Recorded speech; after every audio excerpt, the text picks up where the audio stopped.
Is debt beating you down? You need discipline. You need the Debt Ninja. If you've been caught in a financial trap and need to be set free, then you need the Debt Ninja. Want to stop those harassing collection calls, start saving thousands in interest and fees, and get out of debt fast? Then you need to call the Debt Ninja. The Debt Ninja will find the best companies across the country that will help you consolidate all your bills into one easy payment, reduce your payments by 30 to 50%, and get you out of debt fast. If you have unsecured debt of $10,000 or more, such as credit cards, loans, or medical bills, call the Debt Ninja for a free 15-minute consultation. Call 800-826-1246. 800-826-1246. That's 800-826-1246. Call today. The Debt Ninja. Individuals and businesses with tax problems, listen carefully. Do you feel like you're losing control over your finances? If you owe over $10,000 in back taxes or have unfiled tax returns, we can help you take back control. The IRS is the largest and most aggressive collection agency in the world, and they can seize your bank account, garnish your paycheck, close your business, and file criminal charges. Take control of your tax problems now by calling the experts at Tax Mediation Services and take advantage of the Fresh Start program and new laws that may allow us to negotiate a settlement for the lowest amount possible. Our team of tax attorneys and enrolled agents can stop collections and get you protected so you can take control of your financial future. Tax Mediation Services is accredited by the Better Business Bureau. Call now for a free case review and a price protection guaranteed quote. Call Tax Mediation Services now at 800-610-9050. That's 800-610-9050. 800-610-9050. For writers and public personalities, it's becoming increasingly important to have an online presence. This normally takes the form of a website and social media. However, things like a cluttered site or broken links can scare potential readers away. It's time to get a health check. Until the 30th of June, Black Wolf Editorial Services is offering a special website health check package. Get a new bio for your site. Have the site navigation and general layout assessed. Get a review of your Twitter activities. Get an objective opinion about your public Facebook page. Find out what works well and what could potentially scare your readers away. And all this for $35. At the end of the day, the face we put online will be the one that most people will see.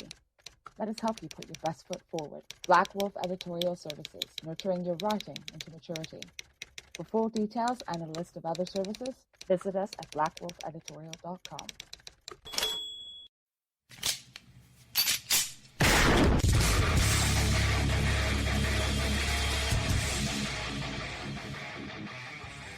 This is Slickery Trigger for Rebel Road Tactical.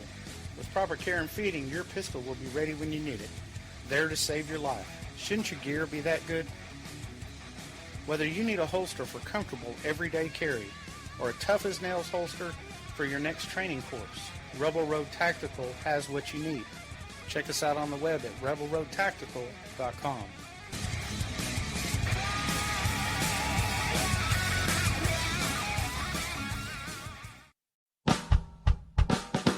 You're listening to the Spark Radio Network, internet radio like you've never heard before.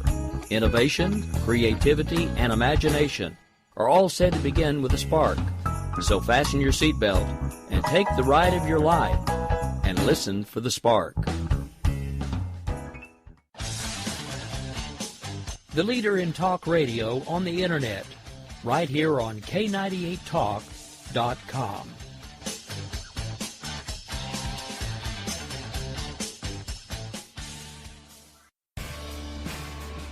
My name is Jessie. I'm a United States Special Forces widow. This gives me a unique perspective on the world around us. If you're willing to listen, I'll tell you how I see it, and I won't pull any punches. This is my POV, which stands for Point of View. All right, this is Jessie. I'm so happy to be back with you guys today. Although I'm going to tell you something right up front. I was not prepared to go live today. Time got away from me. It was one of those days So you're just going to have to hang in there with me while we work through it. All right. I am in the chat room at K98talk.org chat. You can find me on Twitter at Jessie's POV. You can also shoot me an email at jessiespov at k98talk.org. Now, there are some amazing things coming up with me and with the station, but I can't tell you about them. Not yet. Shh. It's a secret. But I can tell you about my friend Judy L. Moore over at Black Wolf Editorial. She has an amazing giveaway running. She is giving away 2,500 and 5,000 word critiques. To see how to enter, just go to her website, blackwolfeditorial.com, and go to the services tab in the specials on services. You could also try hitting her up on Twitter, Facebook, wherever. She's out there at Judy L. Moore on Twitter.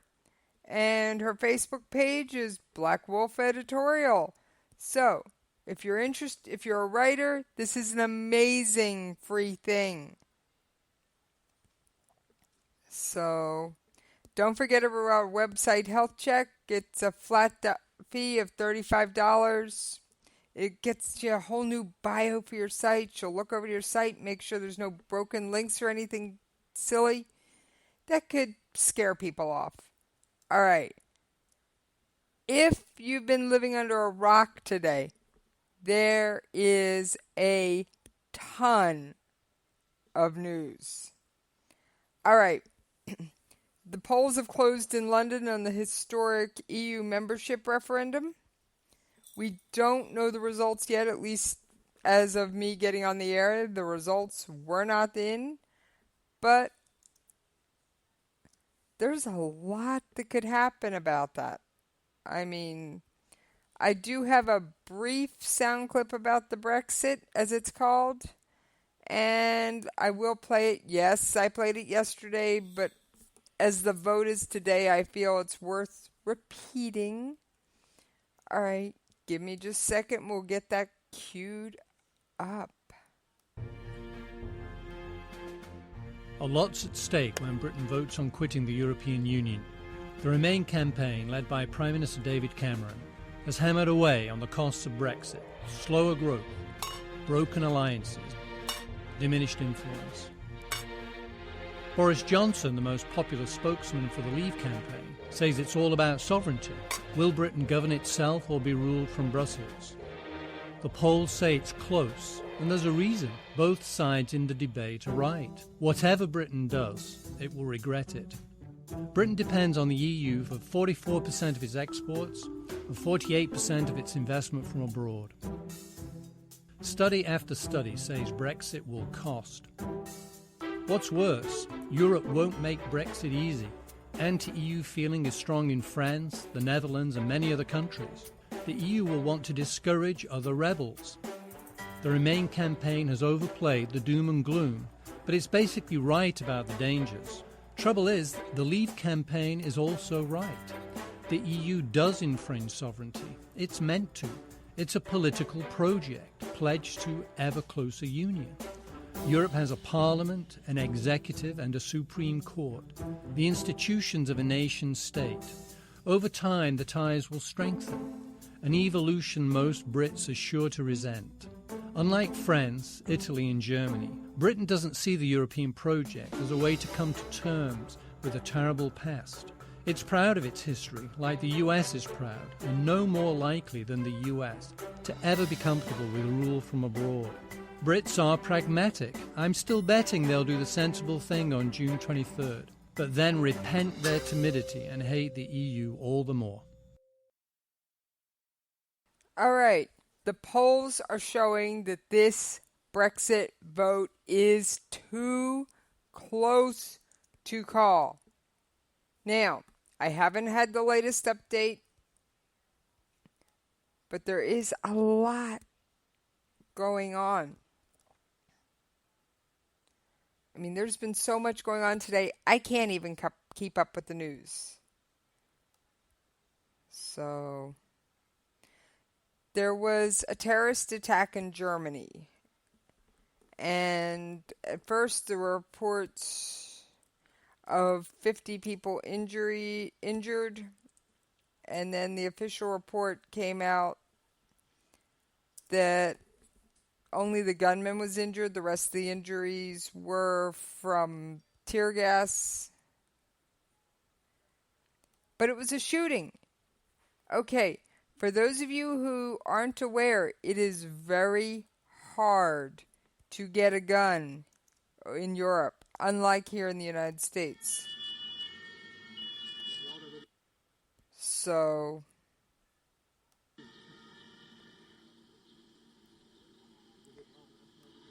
but yeah, there was a shooting at a cinema. Now, I've got it pulled up. An armed masked man has been shot dead by German special police officer after storming a cinema complex in Bernheim in the Hesse region. The gunman had taken several hostages, all of whom escaped uninjured. A number of people inside the cinema were lightly injured when police deployed CS gas, aka pepper, a strong version of pepper spray. The cinema had been showing Jungle Book, Alice in Wonderland, and the Comedy Central Intelligence. So, according to several reports in German media, the man was wearing a balaclava, i.e. a ski mask, and carrying combat boots and a long weapon with a munition belt slung over his shoulder. Witnesses say he fired 4 shots as he entered the theater. The Interior Minister of State of the state of Hesse, Peter Booth, said that Special Forces police had fought and killed the gunman. The tabloid newspaper Bild reported that the police had found a hand grenade and an explosive belt next to the man's body, but could not confirm whether they were fake or real. So, our country is not the only country under attack. Now, on that note,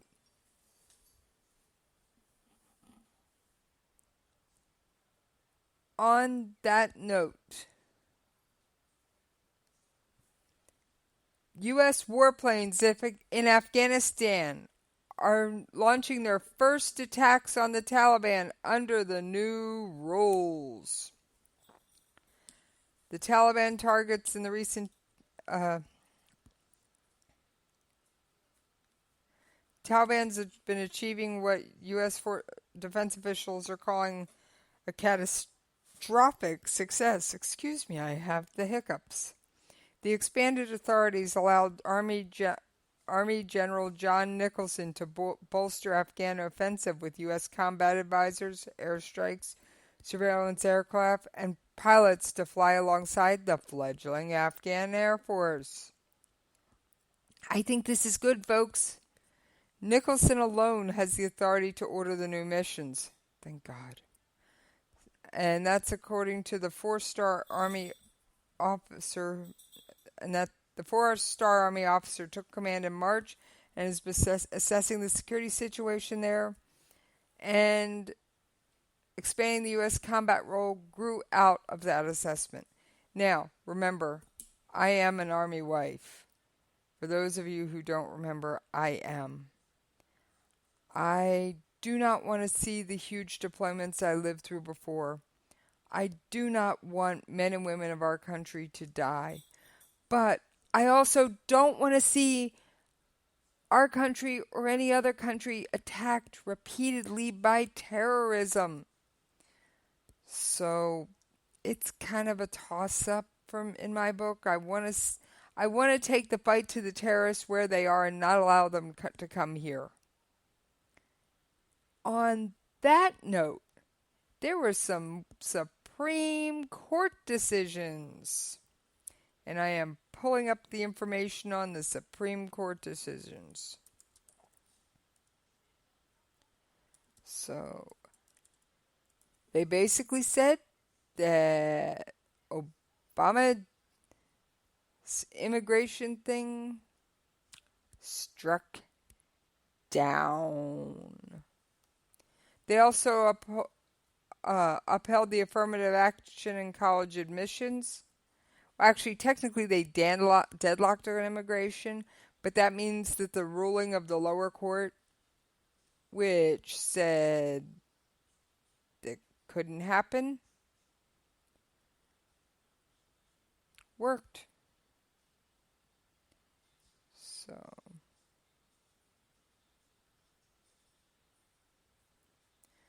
all right, let me pull up the article on the deadlock because that's more interesting than the college admissions standards. Give me just a second. I thought I had it pulled up. I don't. Bear with me. I told you I wasn't well prepared today.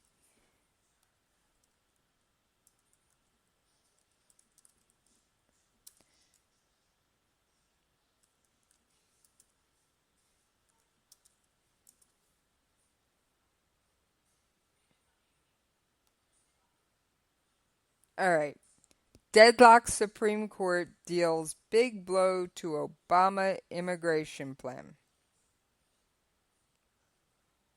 In a crushing blow to the White House, the Supreme Court announced Thursday that it was evenly divided in a case concerning President Barack Obama's controversial executive actions on immigration. I think they may have issued the shortest opinion of all.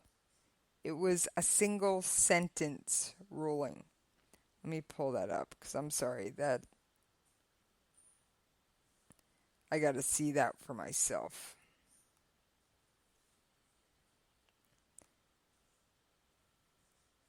It was a single sentence ruling. I have never seen the Supreme Court. All right. While I'm working on pulling that up, let me see. I may have some audio here for you.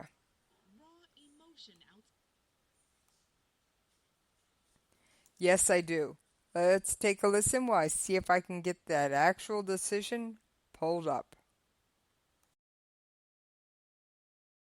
Raw emotion outside the Supreme Court as those gathered learned of the 4-4 deadlock that effectively ends President Obama's executive order allowing some 5 million undocumented immigrants to stay legally. Not anymore, man. Anytime I could be deported.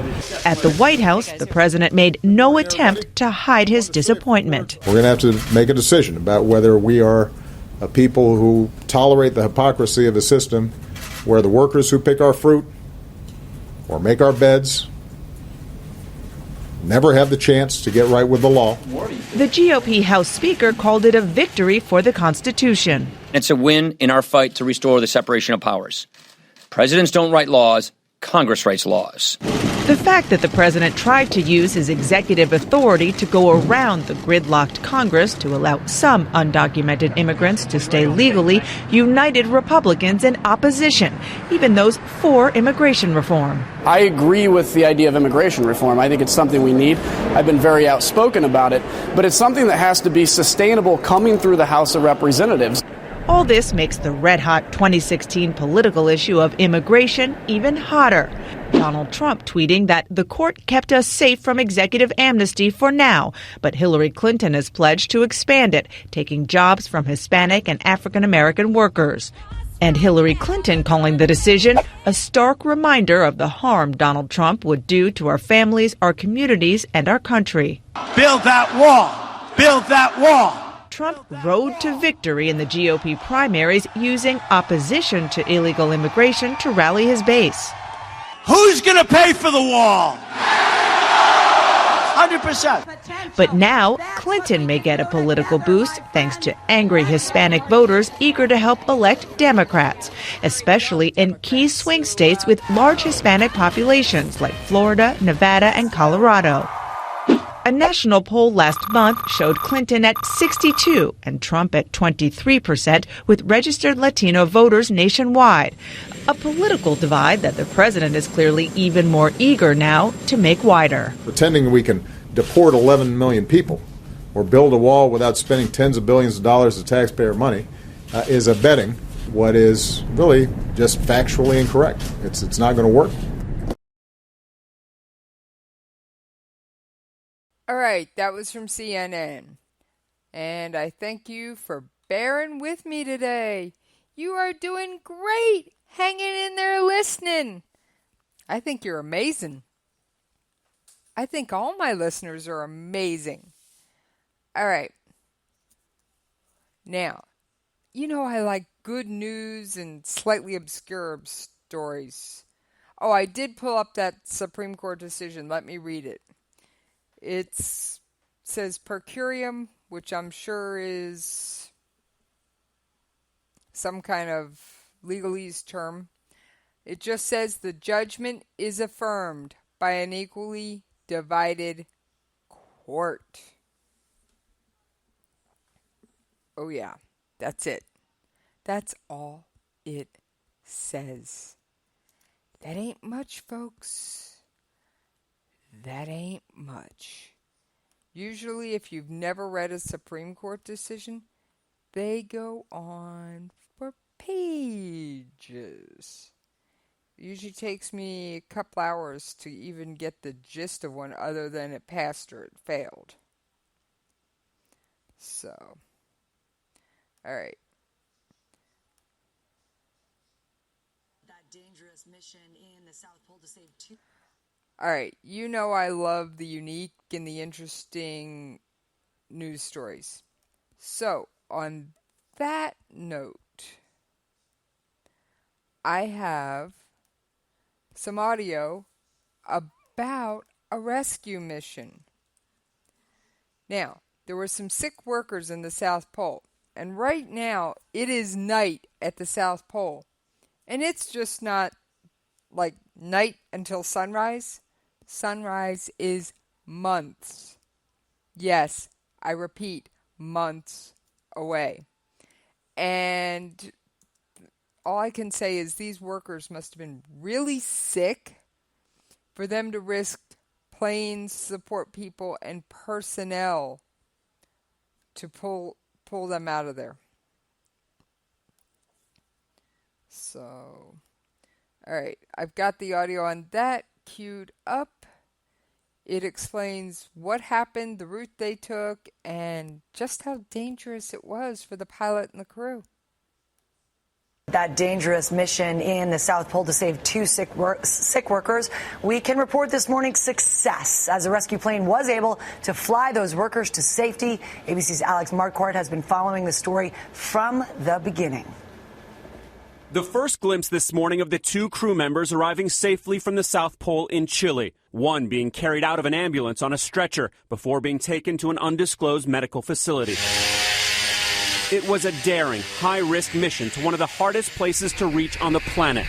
The small Twin Otter turboprop plane setting down at the South Pole, taxiing on its skis. It's about the most dangerous kind of flying you can do in the world. There's so much risk here and so much unknown. What's really impressive is how routine this actually appeared. The pilots had flown 1,500 miles through Antarctica's 24-hour winter darkness. It's constantly changing weather, landing on the ice and snow in temperatures averaging minus 70 degrees.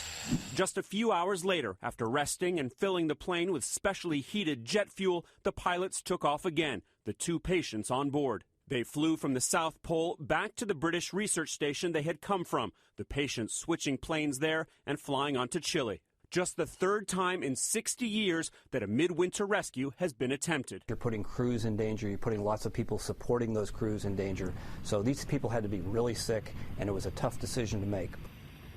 The National Science Foundation, which runs that South Pole station, isn't revealing what the patients are suffering from or where they're being taken. But this morning, as far as the harrowing rescue goes, it could not have gone better. David? Wow. Those pilots who flew through darkness 24 hours a day at start. Yeah, incredible. Thanks, Alex. All right, while you were listening about the South Pole rescue, I was off looking for an update on the Brexit. And the polls closed at 10 p.m. local time. We should have the first results right any minute now, so that's why I keep checking for them. So volunteers were rushing ballot boxes in for counting. I have no idea which way this vote's going to go. I mean, if any of you get the results while I'm on air, please hit me up. Chat room, Twitter, somewhere. Hit me up. I'm out there. So, I don't usually check my email while I'm on air. So send me a tweet at Jessie's POV. Alright. I can't wait to tell you guys the big news I'm working on. But I gotta keep a secret because I promised Rick I would, or I'd be shouting from the rooftops now. Alright. Speaking of things I can talk about. Ambassador John Ash to the UN of Antigua and Barbuda, the former president of the General Assembly's 68th session speech. That's where the photo's from. John Ash of the Twin Island Caribbean nation of Antigua and Barbuda died Wednesday in the United States. He was facing criminal charges against bribery. He was 61. They didn't say he died, what he died of. The Dobbs Ferry Police Department has given no other details. However, the UN has said he died of a heart attack. Despite the many as yet unproven accusations made against him, Mr. Ash was, for many years, a hard-working and popular member of the diplomatic corps, and that was from Leichthof. I know that his death will be sad news. He was accused last year of U.S. federal authorities of turning the position into a platform for profit by accepting more than $1 million in bribes. Alright, else do we know that may have accepted bribes while they were an elected official? Do I even need to say who it is? I'll let you fill in the name. Alright. I didn't even know that there was an expansion of the Panama Canal going on, but I found it was rather interesting.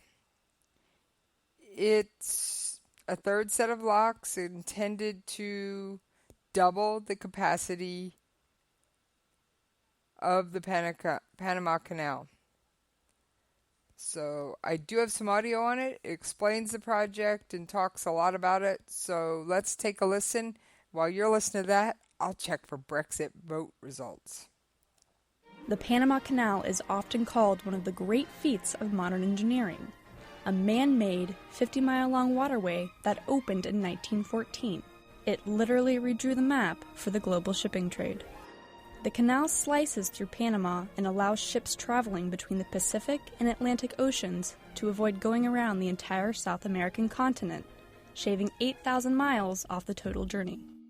340 million tons of goods crossed the canal last year, about 6% of global trade in terms of volume. And now, after 9 years of work, the canal has gone through a $5.4 billion expansion to make it wider and deeper, allowing passage for larger and heavier ships.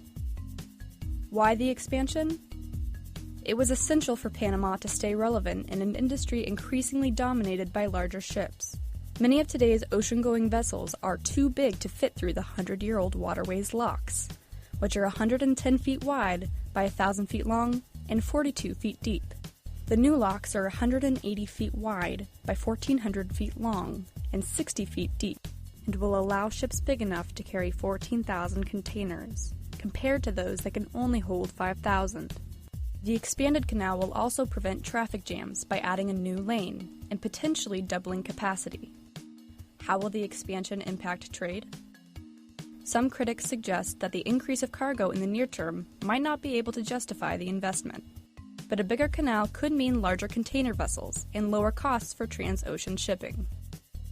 Currently, 2/3 of the container trade from Asia enters the U.S. via the West Coast, moving eastward by rail or truck. The expansion would shorten that one-way journey by sea from Asia to the U.S. East Coast by roughly 5 days. That would make it cheaper and faster to get consumer goods to big cities along the Atlantic seaboard.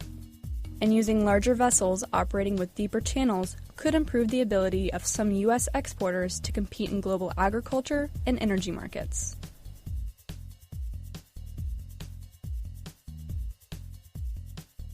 All right, I have found some results from the EU Brexit. And I'm working on some audio. Are keeping their fingers crossed. We're very, very proud in Scotland of the positive campaign that we have fought, and I think that will reflect a high turnout, and I'm very hopeful for a vote for Remain. Tonight it's emerged prominent Leave campaigners Boris Johnson and Michael Gove are among a group of MPs who've signed a letter calling on David Cameron to carry on whatever the result. It's been a ferocious and fractious campaign, and there are wounds that need to be healed. Eleanor Garnier, BBC News. Well, following those first results, the pound fell dramatically. Initially, it rose on... All right. I've cut off the audio. They're talking about local financial matters. I'm listening while I'm talking to you. So, it is past the bottom of the hour, and I do have to get out of here on time. So, we are going to go to commercial break. I know. I gotta pay the bills, though. Otherwise, I don't get to stay here. And you don't want me to go away, do you? I hope you don't. All right. So, we are going to go to commercial, and I will see you on the other side. Individuals and businesses with tax problems, listen carefully. Do you feel like you're losing control over your finances? If you owe over $10,000 in back taxes or have unfiled tax returns, we can help you take back control. The IRS is the largest and most aggressive collection agency in the world, and they can seize your bank account, garnish your paycheck, close your business, and file criminal charges. Take control of your tax problems now by calling the experts at Tax Mediation Services and take advantage of the Fresh Start program and new laws that may allow us to negotiate a settlement for the lowest amount possible. Our team of tax attorneys and enrolled agents can stop collections and get you protected so you can take control of your financial future. Tax Mediation Services is accredited by the Better Business Bureau. Call now for a free case review and a price protection guaranteed quote. Call Tax Mediation Services now at 800-610-9050. That's 800-610-9050. 800-610-9050. Is debt beating you down? You need discipline. You need the Debt Ninja. If you've been caught in a financial trap and need to be set free, then you need the Debt Ninja. Want to stop those harassing collection calls, start saving thousands in interest and fees, and get out of debt fast? Then you need to call the Debt Ninja. The Debt Ninja will find the best companies across the country that will help you consolidate all your bills into one easy payment, reduce your payments by 30 to 50%, and get you out of debt fast. If you have unsecured debt of $10,000 or more, such as credit cards, loans, or medical bills, call the Debt Ninja for a free 15-minute consultation. Call 800-826-1246. 800-826-1246. That's 800-826-1246. Call today. The Debt Ninja.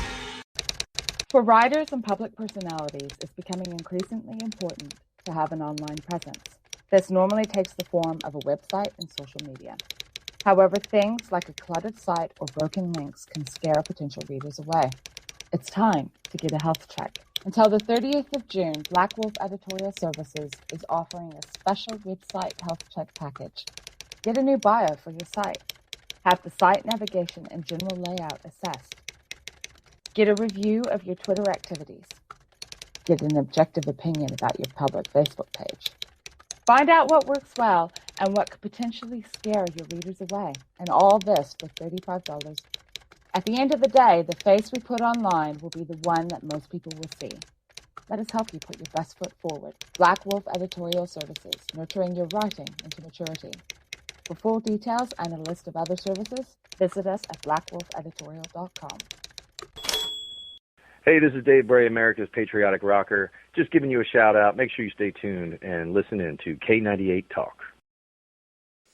All right. I am back with you after the brief commercial break. I am still looking for up-to-date EU Brexit results. I don't have them yet.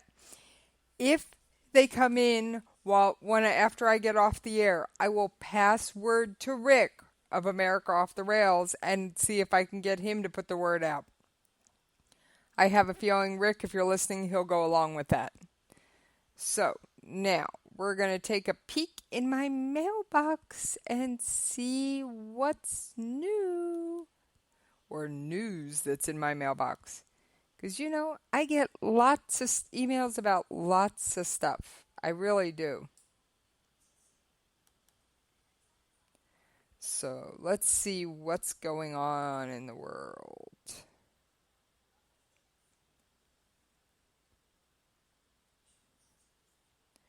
All right. Oh, Trump flip-flops on Iran with the Boeing's multi-billion-dollar deal. I mean, really. He's known for flip-flopping. We all know that. Somehow it does not surprise me. The Trump campaign said in a press release Tuesday that the world's largest state sponsor of terror would not have been allowed to enter into those negotiations with Boeing without Clinton's disastrous Iran nuclear deal. There's only one problem with this line of attack. Trump has repeatedly said one of his main complaints with the Iran deal is not that it allows the Islamic to do business with U.S. corporations, rather that it doesn't require Iran to do so. Okay, so he's trashing the deal on one hand and yet saying it's a good thing on the other. And people wonder why I'm not voting for him. People wonder. So, alright.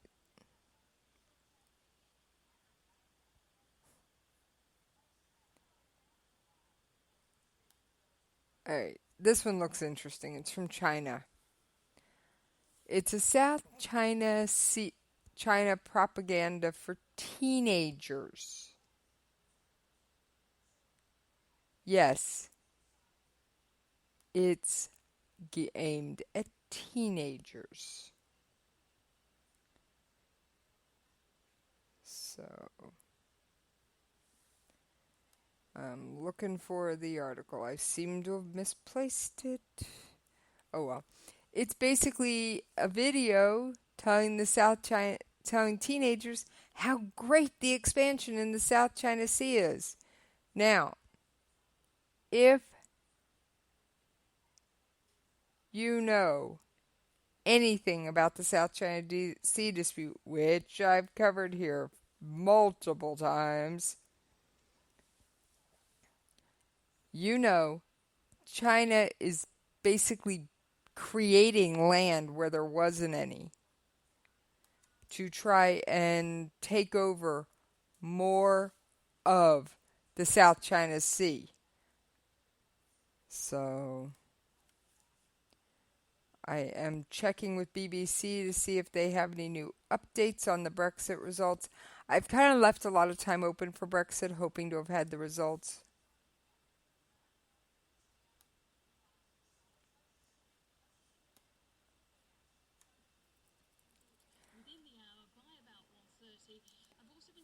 Let's take a quick listen.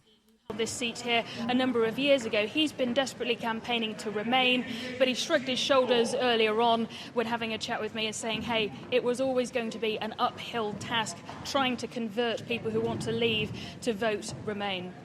Sharon Greschek, thanks very much. Let's join Luke Walton in Hartlepool. Luke, good evening.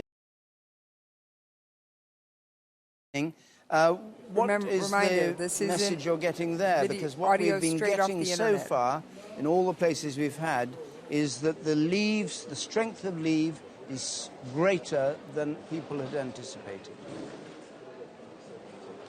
Well, it looks like it's going to be a very good result for Leave here in Hartlepool as well. It was always expected that there would be a Leave lead here, but now we're expecting perhaps as many as 70% of votes to go to Leave, possibly more.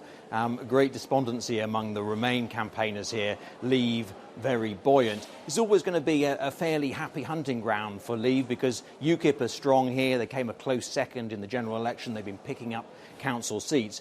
I think nonetheless, Leave have been very, very happy with the way this campaign have gone. They say that things like immigration is coming up on the doorstep, even though Hartlepool has a relatively small number of EU migrants. But they're also picking up a sort of general anger about the state of the local economy, decline of local industry, perhaps the closure of the blast furnace down in Redcar was a factor they're discussing a lot and of also, local I think, issues. a more general frustration about the political class, a sense of wanting to put one over on politicians, a sense that the EU was a cash cow that they were paying for. So I think there's a generalised feeling here that I'm picking up here in Hartlepool and indeed across the northeast.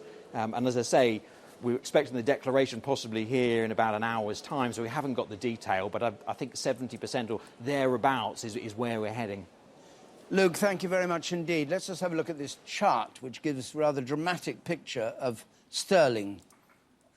And I suspect it may have gone down a bit since then, but that is the fall in sterling as the result on the basis of the few results we've had. Okay. The British pound sterling is falling, so there's a whole bunch of things going on with that. Just one thing that's just reached me, an expectation that in Lewisham, London Borough, Remain might have it by as much as 83%. They are saying that there's another borough that may have Remain, which does contrast with what we just heard. Hang on. Maybe we end up with a pattern, London versus the rest of the country.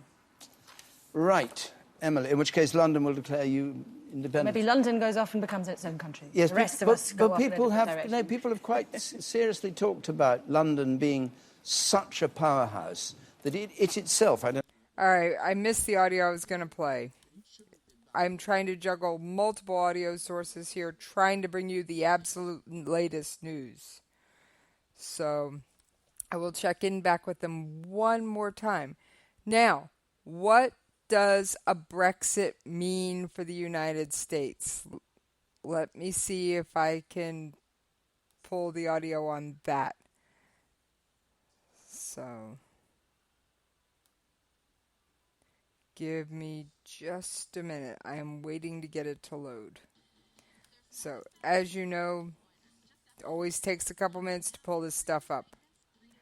And I only have a few minutes left, but this is a major world issue.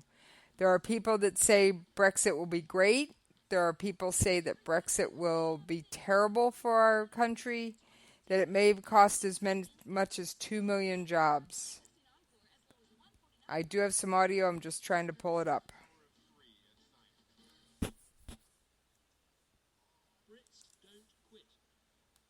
This we get involved. Audio we take a from lead. CNN. We make a difference. We get things done. If we left, our neighbours would go on meeting and making decisions that profoundly affect us, affect our country, affect our jobs, but we wouldn't be there. They would be making decisions about us, but without us. I know Europe isn't perfect. Believe me, I understand and I see those frustrations. I feel them myself. That's why we negotiated and enhanced our special status. Out of the euro, keeping our borders, not involved in ever closer union. We have the best of both worlds. So as you take this decision, whether to remain or leave, do think about the hopes and dreams of your children and grandchildren. They know their chances to work, to travel, to build the sort of open and successful society they want to live in rests on this outcome. If I felt that remaining in the European Union diminished us, I would recommend that we voted to leave. But it doesn't. It amplifies our power. When we're in these organizations, we become an even bigger force in the world, with a bigger influence in the world. Come on, we're trying to get out. Come on, let's go.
So, all right, I am trying to do my best to cover the Brexit for you. It is a major thing. I'm sorry, I did not realize my microphone was muted. I apologize. I'm checking back in with BBC. Let me go back over the chart I just read that you didn't hear. So far,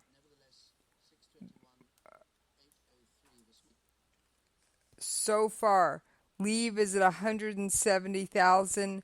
Remain is at 190.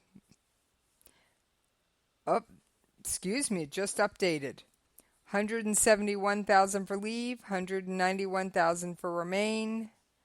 There are still 376 polling places to check. Now, if a clear result comes in after I get off the air,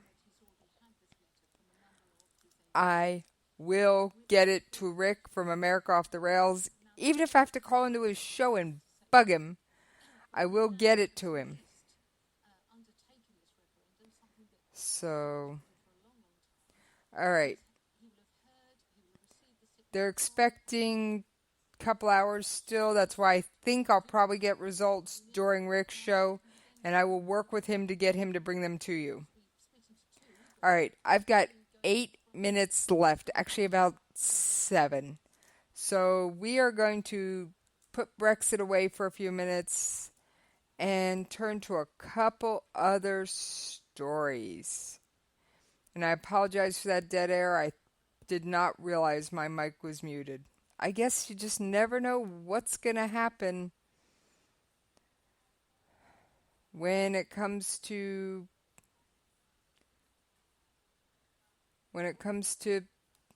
live radio. So,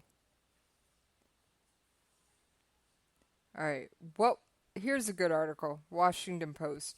What will actually happen if Britain votes to leave the EU? All right.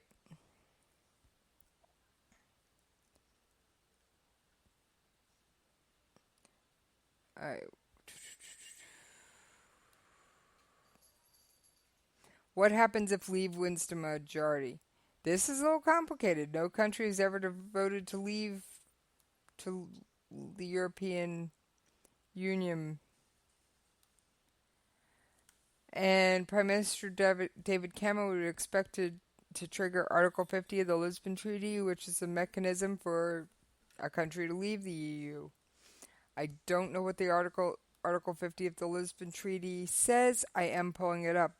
It's possible he could repeal the 1972 European Communities Act instead, but that move would probably anger more EU states than just doing the Article 50. How does Article 50 work? All right, and this is an article from the Washington Post.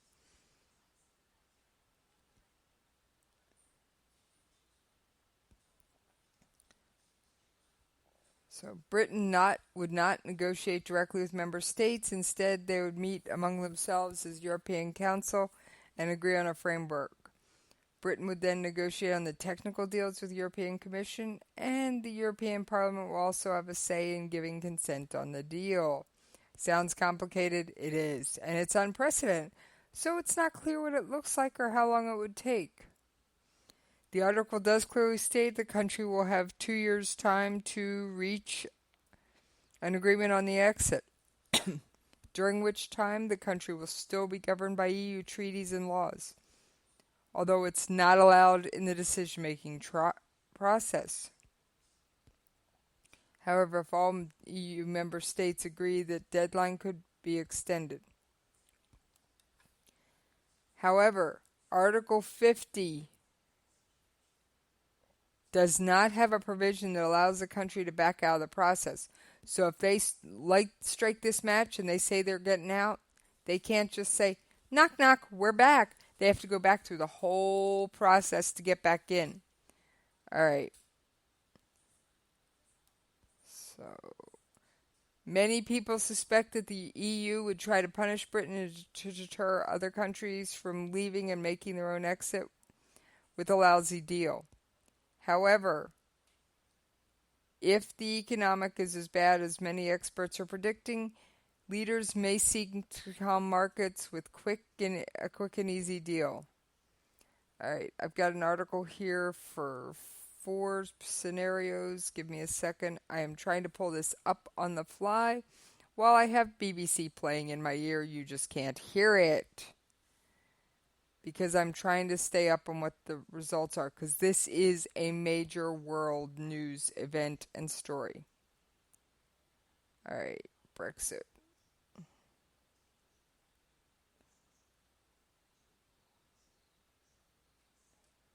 All right, Norway, Iceland, Liechtenstein. Norway, Iceland, and Liechtenstein are members of the European Economic Area, which basically gives them access to the European European Common Market as long as they agreed to play by EU's rules. Excuse me, Mr. Frog's trying to sneak in. If Britain is opting to leave the EU to regain its sovereignty, this is not the way to do it. Technically, countries may be technically outside the EU, but in reality still beholden to Brussels. They just don't get a formal vote. Swiss get EU access in exchange for abiding by EU rules, but the Swiss get more flexibility with bilateral agreements. Switzerland's approach is an a la carte recipe for constant negotiation. Canada, they could look at the Canada-US negotiation system, Or they could default to World Trade Organization for rules for trade with EU member states. But we have no idea what's going on, how this is going to shake out. They have not declared official results. All right, I'm going to see if I can find you one more news story that isn't Brexit. And I got a good one. You know I like to end on good news. All right. Freddie Gray case. Another cop has been cleared of charges. Thank God. I'm just trying. My browser, of course, picks this moment to be slow and clunky. Let me kill the Brexit tab. That may help. All right. Caesar Goodson not guilty in the death of Freddie Gray, a 25-year-old black man whose neck was broken on the way to the station. Judge Barry Williams ruled Thursday that the state failed to prove the police driver committed murder, manslaughter, assault, reckless endangerment, or misconduct in office. There has been no evidence that this defendant intended for a crime to happen. The state had a duty to show the defendant corruptly failed in his duty, not just made a mistake. So, thank you. Now, with that note, I am out of here.